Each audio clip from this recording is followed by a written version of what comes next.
Hello there today, viewers. On behalf of the Market 360 advisors here at Stewart Peterson, I'm Bob Davenport, and this is your Dairy Week in Review for September 20th, 2013.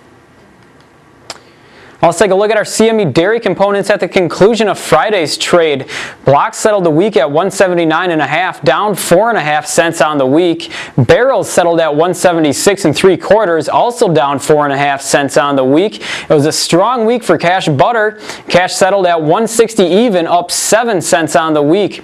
September whey settled at 57.60, down a penny on the week. And September non-fat dry milk settled at 181 even, unchanged on the week. Going on over to Class 3 futures, the October contract finished the week at 18.09 with a 10-cent loss. November settled the week at 17.70, down 8 cents. That now puts our 2013 average at 17.73, posting just a 2-cent loss on the week.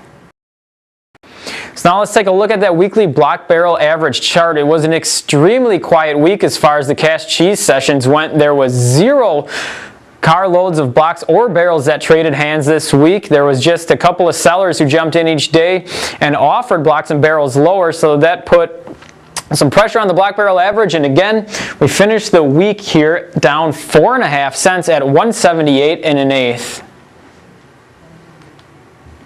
So going on over to Class 3 futures, the second month contract now, which is the October contract, started out the week on a weaker note, but was able to take back a lot of those losses through the remainder of the week. Now the October contract was able to finish the week at 18.09 here today, down 10 cents on the week. However, that was up quite a bit from this week's low of 17.55 and down from this week's high, which took place on Monday, of 18.36. That 18.36 high could be a tough level to beat here in the near future.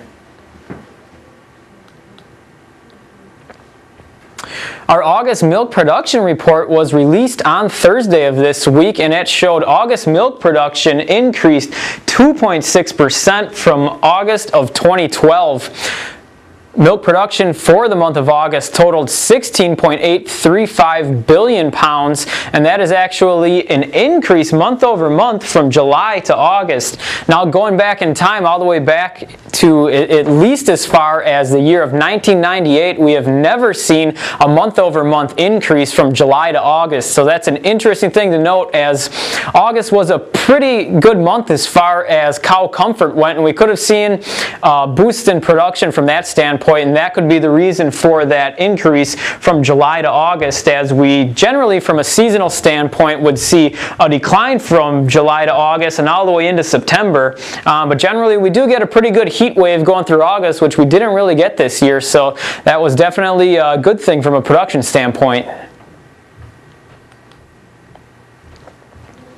Now, July cheese production was also released last week, and total cheese production for the month of July was up 3% from a year ago level.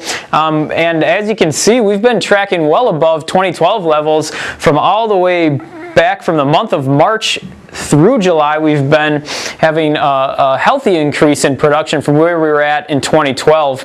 Now we could expect to see production be a little bit flatter here going into fall, and then another increase in production will probably hit us as we head into November and December due to an increased holiday demand.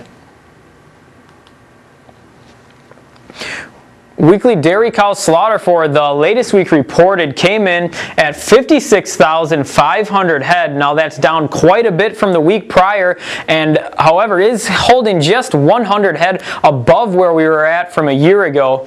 Now generally, as you can see from a seasonal standpoint, we tend to see a little bit of a dip in culling rates here during this past week. We can see that in each of the past 3 years on the chart. We see just about that same decline.